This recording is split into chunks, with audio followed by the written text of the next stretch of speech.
할렐루야. 하나님의 사랑과 은혜가 함께 하시기를 주의 이름으로 축원합니다. 2016년도 우리 교회 표인 것처럼 여호와로 말미암아 즐거워하고 여호와로 말미암아 큰 소리를 기뻐하는 주의 은총이 임하시기를 주의 이름으로 축원합니다. 이 스바냐 선지자는 유다 요시야 왕 때에 활동했던 선지자로서 특별히 히스기야 왕의 4대 손입니다. 성경에 보면 왕족으로서 하나님의 영을 받아 활동을 한 선지자는 이 스바냐 선지자밖에 없습니다. 그런데 이 스바냐 선지자는 예루살렘이 바벨론에 멸망하기 전까지 활동한 선지자인데 이 당시에도 하나님의 죄가 간영을 했고 많은 사람들이 하나님을 떠나가기 시작을 했습니다.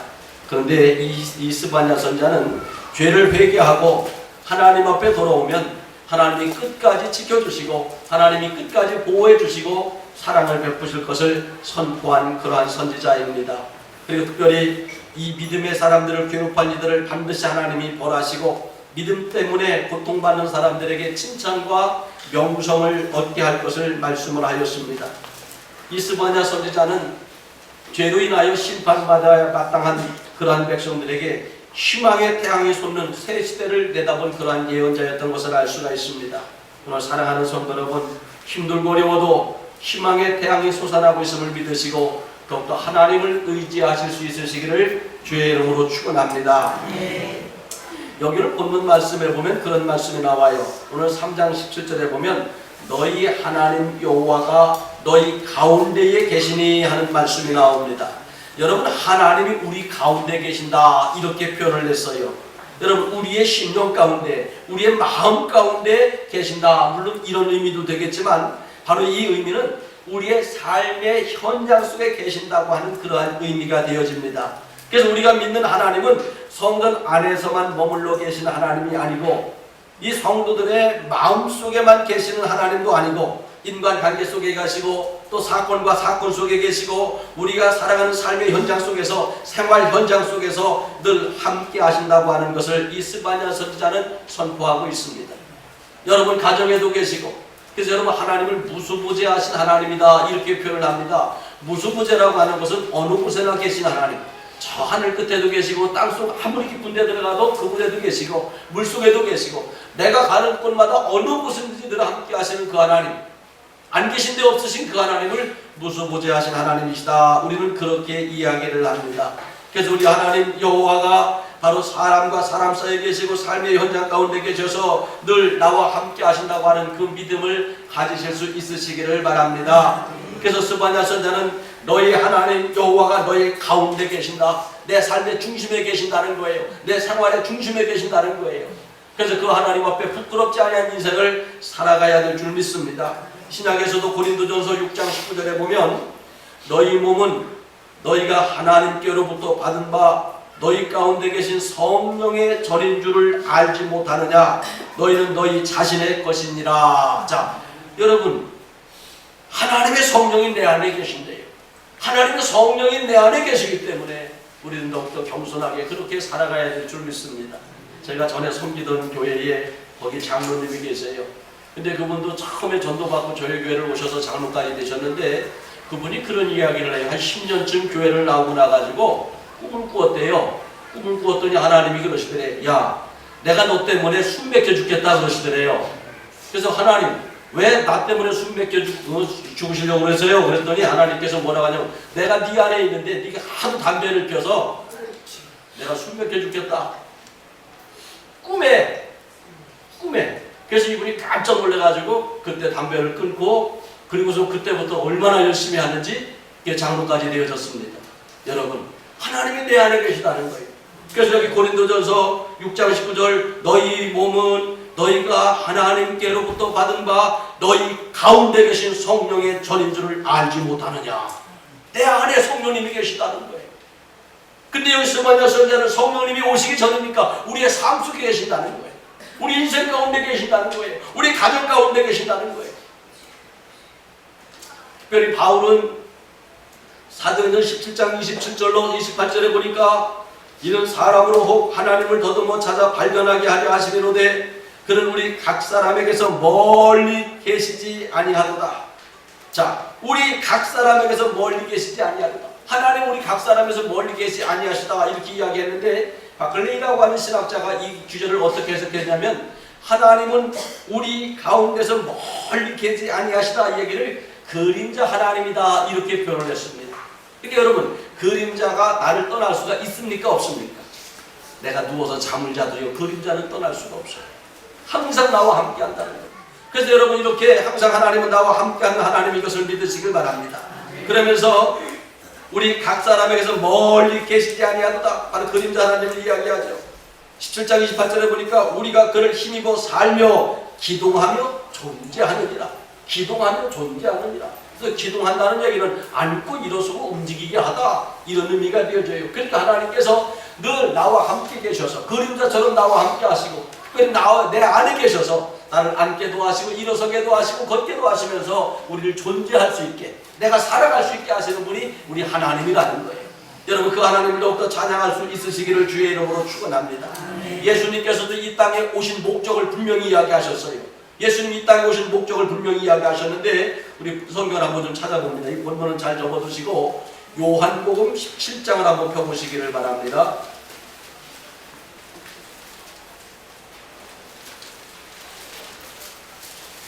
요한복음 17장 21절입니다. 요한복음 17장 21절 찾으신 분만 하면, 자, 여기 말씀을 봅니다. 요한복음 17장 21절 같이 읽습니다. 아버지여, 아버지께서 내 안에, 내가 아버지 안에 있는 것 같이 그들도 다 하나가 되어 우리 안에 있게 하사 세상으로 아버지께서 나를 보내신 것을 믿게 하옵소서. 그러니까 바로 예수님이 뭐라고 이야기했습니까? 내가 아버지 안에, 아버지가 내 안에 있는 것 같이 그들도 다 하나가 되어 우리 안에 있게. 누구 안에? 하나님 안에. 하나님에 있게 하는 것으로, 하나님 안에 있게 하는 것을 세상으로 믿게 해달라고 이야기하고 있습니다. 그렇게 예수님의 목적도요, 우리 모든 구원받은 하나님의 백성들이 하나님 안에, 또 하나님은 내 안에, 이것을 믿는 것이 우리의 믿음이라는 거예요. 그래서 예수님이 오신 목적을 이렇게 이야기를 하고 있습니다. 그래서 예수님께서 뭐라고 이야기하시냐면, 요한복음 15장 6절을 한번 펴보세요.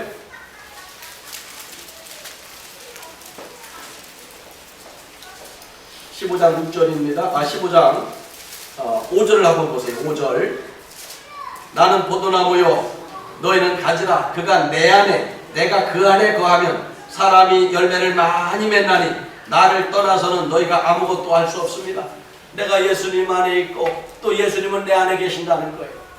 그러니까 내가 예수님 안에 있다는 것은 내 생활 중심에 바로 예수님이 계신다는 거예요. 그래서 우리는 주님을 떠나서는 아무것도 할 수가 없고 아무런 열매도 맺을 수가 없는 그러한 인생이 되어진다는 겁니다. 내 힘으로 할 수 있는 게 여러분 무엇이 있습니까? 그래서 6절, 사람이 내 안에 거하지 아니하면, 예수님 안에 거하지 아니하면 가지처럼 버려져 마르나니 사람이 그것을 모아다가 불에 던져 사르느니라. 우리가 예수님을 떠나면 결국에는 실패한 인생이 되어지는 겁니다.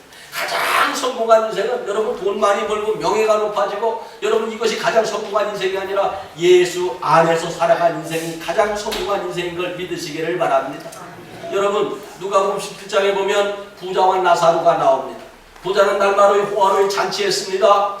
날마다 재밌게 살았습니다. 좋은 옷을 입고 살았습니다. 근데 그의 잔치하는 집 마당에는 나사로라고 하는 거지가 살았습니다. 어느 날 거지도 죽었고 부자도 죽었습니다. 그런데 희한한 일들이 벌어졌어요. 부자는 죽어서 지옥에 갔습니다. 나사로는 죽어서 천사들 손에 받들려 아브라함 품에 안겼습니다. 천국에 갔습니다. 여러분 누가 실패한 인생을 살았습니까? 누가 성공한 인생을 살았습니까? 이 세상에서 아무리 많이 것을 소유했다고 할지라도 예수님 밖에 있으면 결국에는 버려지는 거예요. 예수님 안에 있는 인생이 바로 성공한 인생을 믿으시기 바랍니다. 여러분들이 바로 성공한 인생을 믿으시길 바랍니다. 할렐루야. 나는 예수님 때문에 성공한 사람이다. 나는 예수님 때문에 성공한 사람이다. 날마다 외치며 살아가실 수 있으시기를 주의 이름으로 축원합니다. 그래서 예수님 안에 있기 때문에 요한복음 16장, 우리 한 절만 더 찾아봅니다. 요한복음 16장 33절을 봅니다. 요한복음 16장 33절, 내가 예수 안에 있기 때문에 어떤 축복이 많으냐, 같이 한번 읽습니다. 이것을 너희에게 이르는 것은 너희로 내 안에서 평안을 누리게 하려 함이라. 세상에서 너희가 환난을 당하나 담대하라. 내가 세상을 이기었노라. 이것을 너희에게 이르는 것은 너희로 내 안에서, 누구 안에서? 예수님 안에서, 하나님 안에서 평안을 누리게 하려 함이라. 세상에서는 너희가 환난을 당하나 담대하라. 내가 세상을 이기었노라. 내가 예수 안에 있으면 세상에 어떤 환난도 어떤 어려움도 어떤 고난이 온다고 할지라도 우리는 능히 주님이 이기게 하시고 극복하게 하시고 그 일들을 통하여 더 큰 축복과 은혜를 주시는 것을 믿으시기를 바랍니다. 그래서 우리가 더욱더 주님 안에서 계시는 그러한 믿음이 되어지시기를 바랍니다. 오늘 스바냐 선자는 바로 그걸 외친 거예요. 너희 하나님 여호와가 너희 가운데 계신다. 내 삶의 중심에 계신다. 내 인생 중심에 계신다. 내가 어느 곳을 가시든지 하나님은 그림자처럼 늘 나와 함께 하신 하나님이고 또 내 안에 계셔서 늘 나와 동행하신 하나님이라고 하는 그 믿음을 가지실 수 있으시기를 주의 이름으로 축원합니다. 두 번째로 스바냐 선자 스바냐 3장 17절에 보면 그는 구원을 베푸실 전능자시라. 그는 여호와는 구원을 베푸실 전능자라고 이야기를 합니다. 여러분, 전능자라고 하는 것은 못할 것이 없다는 이야기예요. 다른 말로 표현하면 해결사 하나님이라는 이야기입니다. 제가 지난주일 설교 제목을 해결사 되시는 하나님에 대해서 말씀을 전하였습니다. 여러분, 우리가 믿는 하나님은 우리의 삶의 현장에서 부닥치는 온갖 문제들에 대하여 해결하신 하나님인 것을 믿으시기를 바랍니다. 우리는 한 세상 살아가는 동안에 온갖 문제에 부닥칩니다. 때로는 우리의 힘으로 해결할 수 없는 어려운 문제들을 만날 때가 얼마나 많이 있습니까? 여러분, 그럴 때마다 우리 겸허한 마음으로 주님 앞에 무릎을 꿇고 기도하시며 하나님의 도움을 간구하실 수 있으시기를 바랍니다. 우리 하나님, 우리의 기도를 들으시고 해결사가 되시어 우리의 모든 문제를 해결하여 주시는 전능하신 하나님이라는 것을 기억하시길 바랍니다. 오늘 스바냐 선자가 외친 거예요. 그런 구원을 베푸실 전능자시라. 못하실 것이 없으신 하나님입니다. 소경이 있었습니다. 태어나면서 이 소경된 이 사람은 삶의 희망이 없었습니다. 남의 것을 구원하며 살던 사람이었습니다. 근데 그가 전능자신 예수님을 만남으로 말미암아 눈이 떠졌습니다. 그때부터는 구걸하지 않는 인생으로 바뀌어진 것을 알 수가 있습니다. 태어나면서도 40년 동안 안질뱅이로 살던 사람이 있었습니다. 성전 안에도 들어가지도 못하고 성전 위문에서 구걸하며 살던 사람이었습니다. 그때 베드로 요한에게도 한 푼 달라고 도와달라고 구걸을 할 때 베드로와 요한이 뭐라고 이야기합니까? 내가 은과 금은 없거니와 내게 있는 것을 내게 주노니 곧 나사렛 예수 그리스도의 이름으로 일어나 걸어라. 전능자의 이름을 주었어요. 전능자의 믿음을 주었어요. 그 순간에 그는 일어나 번떡 뛰기도 하고 걸으며 하나님을 찬양하는 사람으로 바뀌어진 것을 알 수가 있습니다. 할렐루야. 여러분, 이렇게 전능자, 여러분의 모든 문제를 해결하실 수 있는 그 전능자, 바로 해결사 되실 그 하나님을 믿으실 수 있으시기를 바랍니다. 하나님은 전능자입니다. 내가 믿는 하나님은 전능자입니다. 우리가 믿는 그 하나님은 전능자입니다. 어떤 문제든지 하나님 앞에 겸허한 마음으로 믿음으로 주님 앞에 묻고 기도하실 수 있으시기를 바랍니다. 못하실 것도 없고 안 되실 것도 없는 해결하신 그 하나님 앞에 무릎을 꿇으실 수 있으시기를 바랍니다.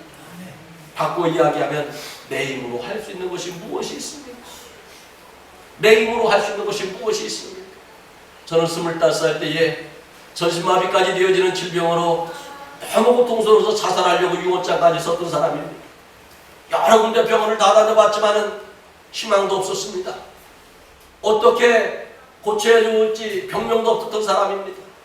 주님 앞에 갔더니 해결사 되신 그 하나님, 전능자 되신 그 하나님께서 저를 고쳐주셔서 오늘 여기까지 서게 하셨습니다. 세상 사람들은 해결하지 못했습니다. 의사들도 해결하지 못했습니다. 누구 해결하셔야 합니까? 주님이 하셔야 합니다. 그 주님은 전능자이십니다. 오늘 스바냐 선자는 바로 그걸 외치는 거예요. 하나님은 전능자이다! 하나님은 전능자이다! 여러분, 하나님이 전능자인 것을 믿으면 더욱더 하나님 앞에 기도하시길 바랍니다. 겸허한 마음으로 하나님 앞에 무릎 꿇을 수 있으시기를 바랍니다. 근데 오늘 많은 사람들이 내 힘으로 해결을 하려고 해요. 내 능력으로 해결하려고 해요. 자기 지식으로 해결하려고 해요.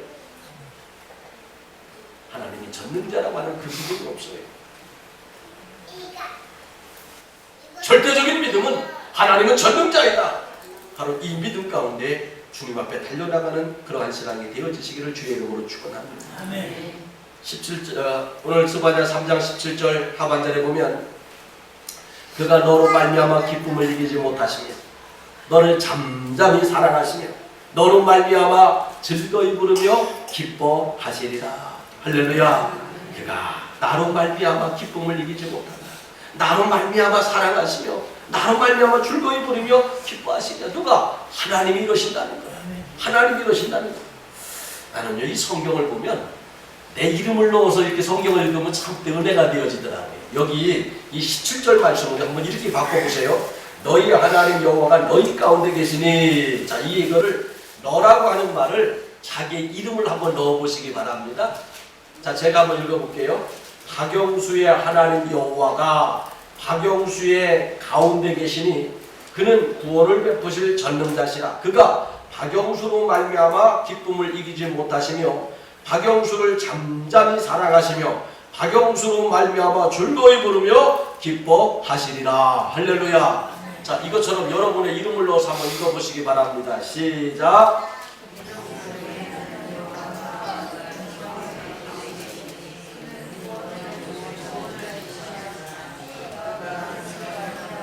기쁨을 이기지 못하시며 박영수를 잠잠히 사랑하시며 박영수로 말미암아 즐거이 부르며 기뻐하시리라. 아멘. 되어집니까? 그러니까 여러분, 하나님의 말씀은 지금 나에게 주시는 말씀으로 받아들여야 돼요.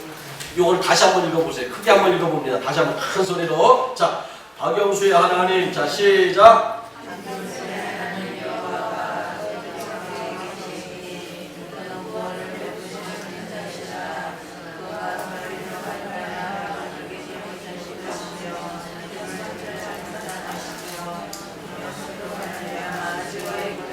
기뻐하시리라 하리라. 아멘. 여러분, 하나님께서 우리의 삶 한가운데 계시면서 우리를 잠잠히 사랑하시고 우리로 말미암아 기쁨을 얻게 되어진다는 거예요. 저 유아실에 그 아이들 엄마가요, 아이들 뛰는 모습을 보면서 기뻐함을 느끼잖아요.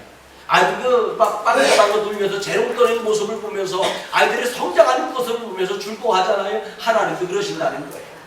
우리를 지켜보시면 잠잠하게 기뻐하시고 흐뭇한 미소로 우리를 바라보신다는 거예요. 여러분, 그래서 우리가 더욱더 하나님 앞에 온전한 믿음만 갖고 계시면 우리 하나님께서 우리의 모든 삶 속에서 보이지 않게 말없이 우리를 사랑하시고 그 하나님께서 우리의 삶을 축복하시고 응답하실 줄 믿습니다. 우리의 삶 속에 계신 하나님. 그래서 요한복음 15장 7절에 보니까 너희가 내 안에 거하고 내 말이 너희 안에 거하면 무엇이든지 원하는 대로 구하라. 그리하면 이루리라. 그리하면 이루리라. 왜? 하나님이 내 삶 중심에 계시고 내 안에 계시기 때문에, 또 내가 하나님 안에 계시고 하나님의 말씀이 내 안에 있기 때문에 무엇이든지 하나님 앞에 구할 때마다 전능자 되신 하나님께서 응답하시고 이루게 하실 것을 믿으시기를 바랍니다. 할렐루야. 그런데 우리가 이런 하나님의 은혜와 축복을 받으려면 어떻게 해야 됩니까? 우리의 모든 죄를 회개해야 합니다. 여기 오늘 스바냐 2장 1절에 보면, 2장 2절에 보면 그런 말씀이 나와요. 명령이 시행되어 날이 겨같이 지나가기 전, 여호와의 진노가 너희에게 내리기 전, 여호와의 분노의 날이 너희에게 이르기 전에 그리할지어다. 여호와의 규례를 지키는 세상의 모든 겸손한 자들아, 너는 여호와를 찾으며 공의와 경초를 구하라. 너희가 혹시 여호와의 분노의 날에 숨김을 얻으리라. 이게 뭘 얘기하는 거예요? 분노의 날에 숨김을 얻는 것은 여기 2절에 것처럼 명령이 시행되어 날이 겨같이 지나가기 전, 이 전이 중요한 거예요. 여호와의 진노가 너에게 내리기 전, 여호와의 분노가 너희에게 이르기 전, 여호와의 진노가 내리기 전에, 여호와의 분노가 내리기 전에 내가 뭐 하라고요? 회개해야 된다는 거예요. 무슨 기도의 타이밍을 이야기하는 겁니다. 다 엎어지기 전에 기도하지 말고요, 깨닫고 기도해야 되는 거예요. 먼저 하나님의 심판을 받으면 내가 어떻게 되어집니까? 죄악 때문에 하나님의 심판을 받으면 결국엔 누구 손해예요? 우리의 손해고 본인의 손해가 될 수밖에 없습니다. 그러기 전에 먼저 하나님 앞에 회개하고 하나님 앞에 돌아오라는 거예요. 그래서 공의와 겸손을 구하라. 너희가 혹시 여호와의 분노의 날에 숨김을 얻으리라. 하나님의 심판이 이루어지기 전에, 하나님의 징계가 이루어지기 전에, 하나님이 진노하시기 전에 깨어 기도하는 그러한 믿음을 가져야 될 줄 압니다. 그럴 때마다 여호와의 규례를 지키면서 기도하는 자들이 죄를 범하였을지라도 형벌을 면해주시고 하나님의 분노를 면해주시고 하나님의 축복과 은혜를 주신다는 거예요. 근데 그 축복과 은혜가 뭡니까? 여기는 스바냐 3장 19절에 보니까 그런 말씀이 나와요. 그때에 내가 너를 괴롭게 하는 자를 다 벌하고 저는 자를 구원하며 쫓겨난 자를 모으며 온 세상에서 수육받는 자에게 칭찬과 명성을 얻게 하리라. 할렐루야. 하나님께서 악한 사람을 다 물리쳐 주신다는 거예요. 내가 믿음 생활을 하는 데 있어서 나를 괴롭게 한 사람, 나를 힘들게 한 사람, 나에게 고충 준 사람을 다 물리쳐 주신다는 거예요. 여러분, 이게 얼마나 귀한 복인지 모릅니다. 오늘 여러분, 우리가 두 가지 복을 받아야 되는데, 첫째는 복된 사람 만남의 복을 받아야 돼요. 어떤 사람을 만나든지 서로 사랑할 사람, 서로 협력할 사람, 서로 은혜를 나눌 사람, 서로 평강할 사람 만나야 될 줄 있어요. 근데 시시때때로 우리에게 고통을 주는 사람들이 있습니다. 우리에게 악한 사람들이 있습니다. 어려움을 주는 사람들이 있습니다. 눈물나게 하는 사람이 있습니다. 억울하게 하는 사람들이 있습니다. 사기꾼들도 얼마나 많이 있는지 모릅니다. 이런 악한 사람 안 만나게 하는 것도 하나님의 은혜인데, 오늘 하나님께서 뭐라 했어요? 너를 괴롭게 하는 자를 다 벌하시고 하나님이 다 벌하시고 쫓아주신다는 거예요. 여러분의 온전한 믿음을 통해서 여러분을 힘들게 하고 괴롭게 하고 여러분에게 악한 행동을 하게 하는 모든 사람들을 하나님이 다 물리쳐 주시는 주의 축복이 임하시기를 주의 이름으로 축원합니다. 이거는 축복이에요. 축복. 그리고 우리 복된 사람 만남의 복을 받아야 돼요. 사람 잘못 만나면 인생 꼬이는 거 시간 문제고요. 사람 잘못 만나면 인생 망치는 것도 시간 문제이고요. 근데 반대로 복된 사람 만나면은요, 인생 피는 것도 시간 문제예요. 복된 사람 만나면은요, 행복한 인생 되는 거 시간 문제예요. 좋은 사람 만나면은요, 그가 성공하는 것도 시간 문제예요. 얼마나 그의 인생이 좋아지는지 모릅니다. 근데 악한 사람 한번 만나면 그의 인생은 그때부터 꼬이기 시작을 했어요. 어려움과 환난과 고통이라는 것도 다 겪을 수밖에 없어요. 그렇다고 해서 그를 죽일 수도, 그를 같이 그냥 미워하다 보니까 본인의 그 스트레스는 또 얼마나 심해집니까? 영적으로, 육적으로, 세상적으로, 물질적으로 모든 것이 다 꼬여져 버리는 거예요. 그래서 악한 사람, 고통을 주는 사람, 괴롭게 하는 사람 안 만나는 축복을 주시옵소서. 이거는 복이고. 근데 오늘 스바냐 선자는 뭐라 그랬어요? 너를 괴롭게 하는 사람들을, 너를 괴롭게 하는 자를 다 벌하시고 저는 자를 구원하시고 쫓겨난 자를 모으고 온 세상에 수육받는 자들에게 칭찬과 명성을 얻게 하리라. 할렐루야. 하나님이 물리쳐 준다는 거예요. 악한 사람들 다 물리쳐 준다는 거예요. 이 축복과 은혜가 있으시기를 바랍니다. 20절에도 보니까 내가 그때 너희를 이끌고 그때 너희를 모을지라 내가 너희 목전에서 너희의 사로잡힘을 돕기 때문에 너희가 천하 만민 가운데 명성과 칭찬을 얻게 하리라. 여호와의 말입니다. 우리 하나님께서 이렇게 힘들게 하는 사람, 괴롭게 하는 사람을 다 벌하시고 물리쳐 주시고 칭찬과 명성을 얻게 하는 하나님의 축복과 은혜를 주신다는 것입니다. 오늘 여러분 이 믿음을 가질 수 있으시기를 주의 이름으로 축원합니다. 그러면 이런 하나님의 축복과 은혜를 받으려면 어떤 믿음을 가져야 합니까? 16절에서 이 스바냐 선자는 이렇게 이야기합니다. 그날에 사람이 예루살렘에 이르기를 두려워하지 말라. 시온아 내 손을 늘어뜨리지 말라. 두려워하지 말고 내 손을 늘어뜨리지 말라고 이야기를 합니다. 자, 여기서 보면 두려워하지 말라는 얘기는 다 알지요. 근데 손을 늘어뜨리지 말라고 하는 얘기는 뭘까? 이게 공동번역 성경에 보면 기운을 내라 이렇게 번역이 되어져 있어요. 리빙 바이블에 보면은요, 최어로 바로 힘을 내라 이렇게 되어져 있어요. 그러니까 내 손을 힘을 내라, 기운을 내라, 바로 이렇게 되어져 있어요. 그래서 이 기운을 내라, 이것을 내가 원어 성경에서 그 사전을 찾아보니까 기죽지 말라 또 이렇게도 나와 있더라. 여러분 예수 안에 있는 사람들은요 어디를 가든지 기죽지 마시기 바랍니다.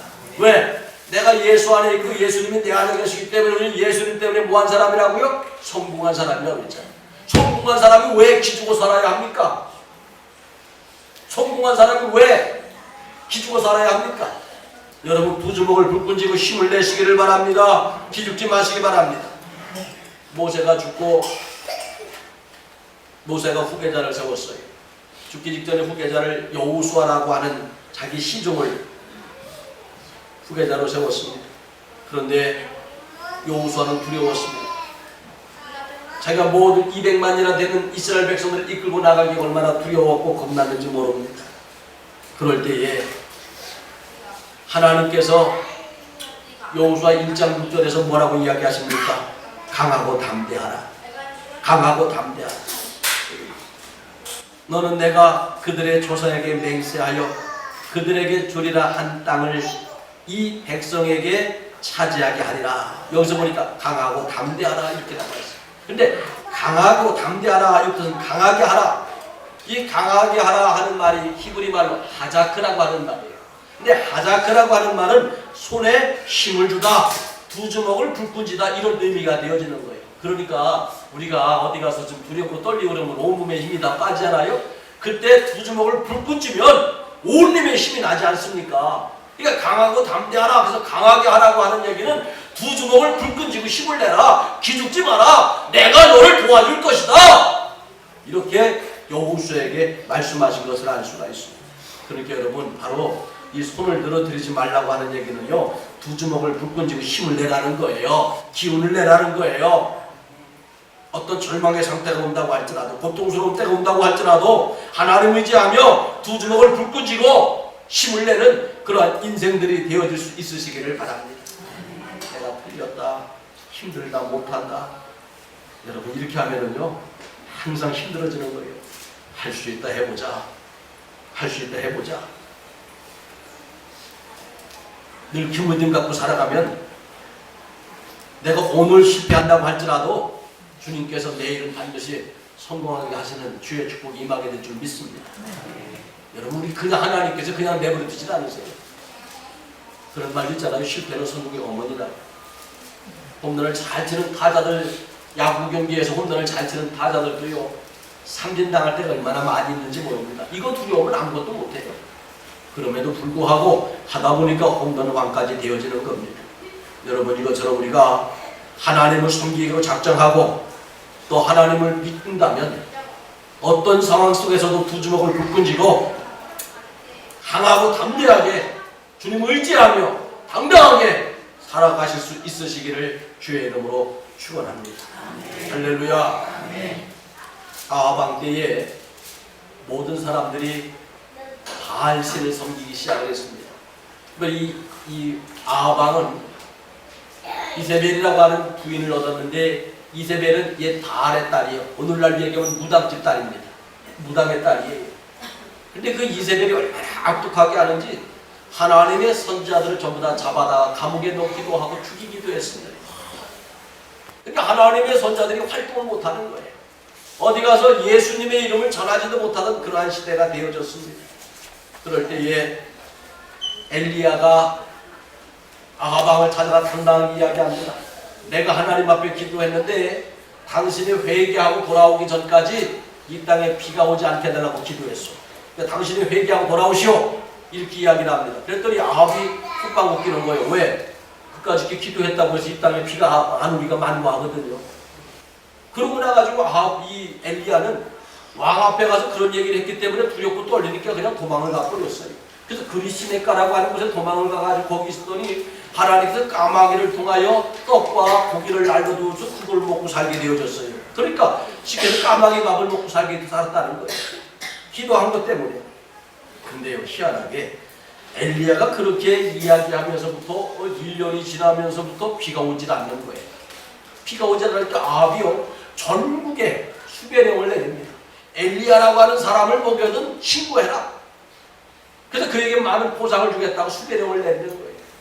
그래서 엘리야는 기도한 것 때문에 돌아오지도 못하고 수배자가 되어져서 죄인이 되어져서 도망자의 신세가 되어집니다. 근데 여기 아이러니하게요 엘리야가 하나님 앞에 내가 기도했는데 비가 오지 않기를 기도했다 이 얘기를 했는데, 물론 엘리야는 도망갔지만 그 기도했다는 걸 누가 믿었어요? 아합이 믿었어요. 우상을 숭배하는 아합이 믿었어요. 이 목사님들이 많이 쓰는 예화인데, 제가 기록에 찾아본 게 실제로 있었던 일이라고 해요. 저 미국 미네소타라고 하는 그 작은 교회에서 어느 날 이 교회가 있는 그 미네소타주에 이 교회가 있는 그곳에 나이트클럽이 생겼다고 합니다. 그러니까 사람들이 와서 술을 먹고 막 시끄럽고 소란을 피고 막 그러기 시작을 했다고 그래요. 그래서 이제 목사님하고 우리 교회들이 저 나이트클럽 때문에 우리 동네가 다 방탕한 도시가 되겠다, 저 나이트클럽 망하게 해서 이 동네에서 떠나게 해달라고 기도하자고 그렇게 이야기를 했다고 합니다. 그래서 그때부터 교인들이 새벽마다 나와서 울부짖기 시작했고, 밤에도 기도해서 저 나이트클럽 망해서 다 우리 교회 마을에서 떠나게 해달라고 그렇게 기도했다고 그래요. 근데 그렇게 기도하고 얼마 지나지 않아서 그 나이트클럽에 불이 나가지고요, 진짜 쫄딱 망해가지고 이제 어떻게 할 방법이 없게 되어졌다는 거예요. 그랬더니 이 나이트클럽 사장이 법원에다가 저 교회가 우리를 망하게 해달라고 기도했기 때문에 불이 나서 망하게 된 거다 해가지고 교회에다가 손해배상을 청구하는 소송을 걸었다고 해요. 그래서 판사가 이제 교회 중직들하고 이 나이트클럽 사장을 불렀습니다. 이제 불러가지고 이제 묻습니다. 실제로 저 나이트클럽이 망하게 해달라고 기도한 적이 있느냐 물었어요. 그랬더니 예, 그렇게 기도한 적이 있습니다. 그랬더니 그럼 그렇게 기도했는데 당신들이 기도하면 나이트클럽이 망할 거라고 하는 그런 확신의 믿음이 있습니까? 그랬더니 그런 확신의 믿음이 어디 있어요? 그냥 기도했을 뿐이지요. 이렇게 이야기를 했다고 그래요. 그랬더니 나이트클럽 사장이 뭐라고 이야기하냐면, 저 교회가 기도했기 때문에 우리가 불이 났고 망하게 된 것이 확실히 난 믿습니다. 그렇기 때문에 저 교회에서 손해배상을 해줘야 합니다. 그렇게 이야기를 하더래요. 그렇게 이제 판사가 뭐라고 얘기하냐면, 기도한 교인들은 믿음이 없는데 술집 주인이 믿음이 훨씬 많은 것 같습니다. 기도의 능력을 믿는 사람은 술집 주인밖에 없는 것 같습니다. 그러면서 교회는 무죄입니다. 왜? 교회가 술집 주인만큼도 믿음이 없으니까 하나님께서 교인들의 기도를 들어 응답을 하지 않을 것 같기 때문에 무죄입니다. 이렇게 판결을 내렸다는 거예요. 그래서 내가 인터넷 여러 방향을 찾아보니까 이게 실제 있었던 일이라고 뭐 그렇게 뭐 나와 있더라고요. 그러니까 누구만 믿음이 있었던 거예요? 술집 주인만 믿음이 있었는데 엘리야 시대가 바로 그 꼴이 났던 거예요. 하나님을 섬기던 백성들은 믿음이 없어요. 그렇게 하나님을 찬양하던 백성들은 믿음이 없네요. 누가? 우상을 숭배라고 했던 아합왕이 믿음이 생긴 거예요. 엘리야가 기도해가지고 비가 안 온다. 저 엘리야를 잡아 죽여야 된다. 엘리야를 잡아와라. 엘리야를 잡아와라. 아합이 믿음이 생긴 거죠. 그래서 엘리야가 다가옵니다. 엘리야가 와서 뭐라고 합니까? 바알 선지자 400명과 아세라 선지자 450명과 부하 850명과 엘리야 한 사람이 기도 대결을 합니다. 여러분, 혼자 기도할 때 얼마나 두려웠겠어요? 얼마나 고통스러웠겠어요? 그가 혼자 기도함으로 말미암아 하늘에서 불이 내려서 바로 그 기도 대결을 통해서 승리를 합니다. 그랬더니 그 순간에 이세벨이 자기가 그렇게 아끼던 우상 선지자들을 다 죽였다고 해서 엘리야를 죽이려고 합니다. 그때 엘리야가 1000km 밖에 있는 노뎀나무 밑에까지 도망을 갑니다. 도망을 가서 뭐라고 합니까? 주여, 차라리 죽여주세요. 나 혼자 남았습니다. 이대로 죽는 것이 낫습니다. 그렇게 고백을 했어요.